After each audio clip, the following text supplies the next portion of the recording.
సంగారెడ్డి మున్సిపాలిటీలోని 23వ వార్డులో Congress party councillor అభ్యర్థి కూనా వనిత ప్రచారం నిర్వహించారు.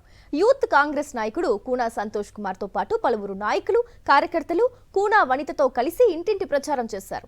సంగారెడ్డి మున్సిపాలిటీలో అన్ని రంగాల్లో అభివృద్ధి చెందాలంటే కాంగ్రెస్ పార్టీనే గెలిపించాలని కూనా సంతోష్ కుమార్ కోరారు. తనను భారీ మెజార్టీతో గెలిపిస్తే వార్డును మరింత అభివృద్ధి చేస్తారని పార్టీ కౌన్సిలర్ అభ్యర్థి కూనా వనిత తెలిపారు.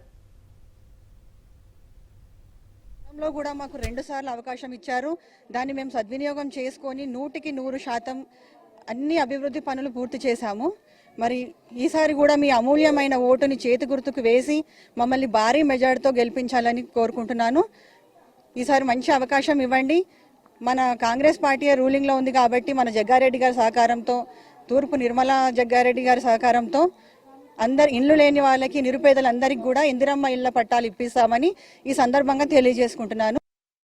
మరి ఈరోజు కాంగ్రెస్ పార్టీ బలపరిచిన 23వ వార్డు అభ్యర్థి కూనా వనిత వనితను భారీ మెజార్టీతోని ఓటేసి గెలిపించాలి. గెలిపిస్తే మరి మొన్న మా నాయకుడు టీపీసీసీ వర్కింగ్ ప్రెసిడెంట్ జగ్గారెడ్డి గారు చెప్పినట్టు ఇళ్ల జాగా లేని వాళ్లకు, నిరుపేదలకు, నిజంగా కూడా ఉండడానికి గూడు లేని వాళ్లకు 100% వారితో మాట్లాడి ప్రతి ఒక్కరికి ఇళ్ల జాగా వచ్చేలాగా మేము ప్రయత్నం చేస్తాము. ఇప్పిస్తామని మాటిస్తున్నాము.